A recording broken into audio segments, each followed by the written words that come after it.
Good morning. Shivaji group of institutions की इस online class में कक्षा 9 एसएससी बोर्ड के सभी विद्यार्थियों का स्वागत है। बच्चों, आज हिंदी विषय के अंतर्गत मैं आपको गद्य भाग में संकलित एवं स्वयं प्रकाश द्वारा रचित नेताजी का चश्मा इस कहानी के शेष अंश को पढ़ाऊंगी। तो आप सभी बच्चे जो है अपनी हिंदी साहित्य सागर की पुस्तक के अंतर्गत पेज संख्या 22 निकालिए। बच्चों, इस कहानी के शेष अंश को जो है मैंने अपने पिछले वीडियो में आपको पढ़ाया था।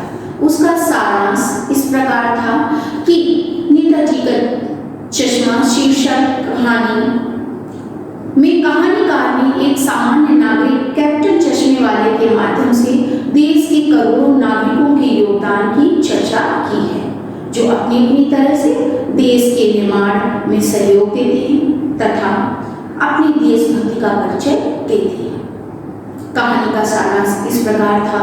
हालदार साहब को हर 15वें दिन कंपनी के काम से उस कस्बे से गुजरना पड़ता था, जो बहुत बड़ा नहीं था।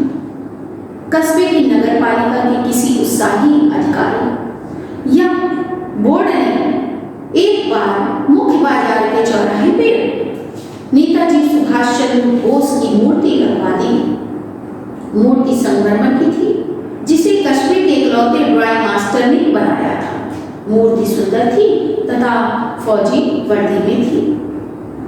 केवल एक बात की कमी थी कि नेताजी की संगमरमर की मूर्ति की आंखों पर चश्मा संगमरमर का नहीं था, बल्कि रियल का था। और कैसा था? चौड़े फ्रेम वाला काला चश्मा था। हालदार साहब जब दूसरी बार उस कस्बे से गुजरे तो उन्होंने देखा कि मूर्ति का चश्मा बदला हुआ है। पहले मोटे फ्रेम वाला चौकोर चश्मा था, अब तार के फ्रेम वाला गोल चश्मा है। तीसरी बार फिर नया चश्मा।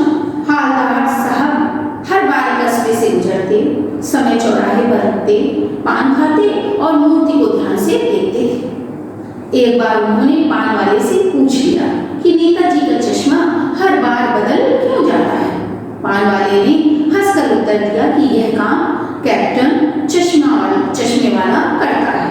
जब हालदार ने यह प्रश्न किया कि वह चश्मा क्यों बदल देता है, तो उन्होंने बताया कि जब किसी ग्राहक को मूर्ति पर लगे फ्रेम जैसा चश्मा चाहिए होता है, तो कैप्टन चश्मे वाला उस फ्रेम को मूर्ति से उतारकर ग्राहक को दे देता है। चलते हैं बच्चों मूल पाठ पर, पेज नंबर 22 पर देखिए। चश्मा चेंज कर देता है, पान वाले ने समझाया। क्या मतलब? क्यों चेंज कर देता है? हालदार साहब अब भी नहीं समझ पाए।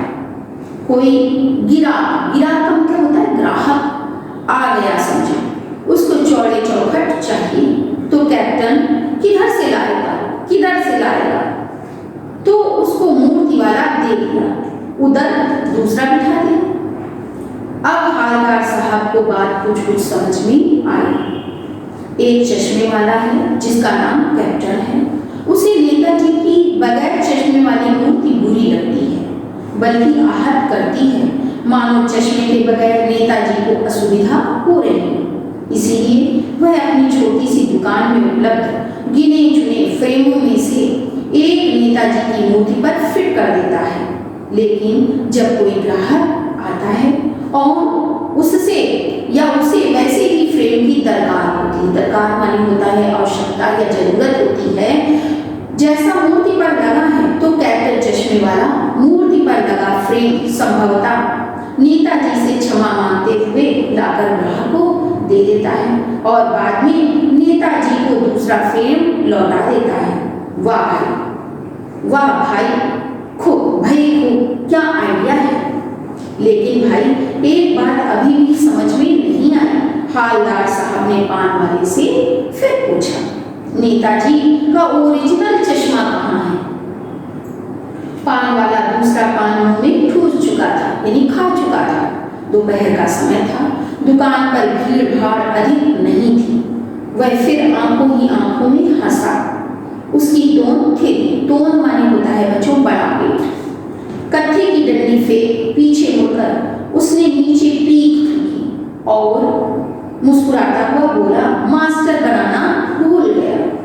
पान वाले के लिए यह एक मजेदार बात थी, लेकिन हवलदार साहब के लिए चकित और द्रवित करने वाली। यानी वह ठीक ही सोच रहे थे कि मूर्ति के नीचे लिखा मूर्तिकार मास्टर मोतीलाल वाकई कस्बे का अध्यापक था। बेचारे ने महीने भर में मूर्ति बनाकर पटक देने का वादा कर दिया होगा, बना भी दी होगी, लेकिन पत्थर में पारदर्शी चश्मा कैसे बनाया जाए, कांच वाला यह तय नहीं कर पाया होगा, या कोशिश की होगी और असफल रहा होगा, या बनाते बनाते कुछ और बारीकी के चक्कर में चश्मा टूट गया होगा, या पत्थर का चश्मा अलग से बनाकर फिट किया होगा और वह निकल गया होगा। बच्चों, इस तरह जो थे हवलदार साहब के मन में अनेक तरह के जो प्रश्न थे वो उठ रहे थे। आते ही पेज संख्या 23 पर हवलदार साहब को यह सब कुछ बड़ा बड़ा विचित्र और कौतुक भरा मतलब हैरान कर देने वाला लग रहा था। इन्हीं ख्यालों में खोए खोए पान के पैसे चुकाकर चश्मे वाले की देशभक्ति के समक्ष नतमस्तक होते हुए वह जीप की तरफ चले। फिर रुके, पीछे मुड़े और पान वाले के पास जाकर पूछा, क्या कैप्टन चश्मे वाला नेताजी का साथी है या आजाद हिंद फौज का भूतपूर्व सिपाही? पान वाला नया पान खा रहा था, नया पान मतलब दूसरा पान खा रहा था। पान पकड़े अपने हाथ को मुंह से 1.5 इंच दूर रोककर उसने हवलदार साहब को ध्यान से देखा, फिर अपनी लाल काली बत्ती सी दिखाई और मुस्कुराकर बोला, नहीं साहब, वो लंगड़ा क्या जाएगा फौज में, पागल है पागल, वो देखो वो आ रहा है, आप उसी से बात कर लो, फोटो वोटो छपवा दो उसका कहीं। हवलदार साहब को पान वाले द्वारा इस देशभक्त का इस तरह मजाक उड़ाया जाना अच्छा नहीं लगा। मुड़कर देखा तो अवाक मतलब हैरान रह गए। एक बेहद बूढ़ा मरियल सा लंगड़ा आदमी, सिर पर गांधी टोपी और आंखों पर काला चश्मा लगाए, एक हाथ में एक छोटी सी संदूकची क्या होता है बच्चों, बॉक्स, आयरन बॉक्स जिसको बोलते हो, और दूसरे हाथ में एक बांस पर टंगे बहुत से चश्मे लिए, और अभी अभी एक गली से निकला था और अब एक बंद दुकान के सहारे अपना बांस टिका रहा था। तो इस बेचारे की दुकान भी नहीं, फेरी लगाता है। हवलदार साहब चक्कर में पड़ गए। पूछना चाहते थे, इसे कैप्टन क्यों कहते हैं, क्या यही इसका वास्तविक नाम है? लेकिन पान वाले ने साफ बता दिया कि अब वह इस बारे में और बात करने को तैयार नहीं है। ड्राइवर भी बेचैन हो रहा था, काम भी था। हवलदार साहब जीप में बैठकर चले गए। 2 साल तक हवलदार साहब अपने काम के सिलसिले में उस कस्बे से गुजरते रहे और नेताजी की मूर्ति में बदलते हुए चश्मों को देखते रहे। कभी गोल चश्मा होता तो कभी चौकोर, कभी लाल, कभी काला, कभी धूप का चश्मा, कभी बड़े कांचों वाला गोगो चश्मा, पर कोई ना कोई चश्मा होता जरूर। उस धूल भरी यात्रा में हवलदार साहब को कौतुक और प्रफुल्लता के कुछ क्षण देने के लिए फिर एक बार ऐसा हुआ कि मूर्ति के चेहरे पर कोई चश्मा नहीं।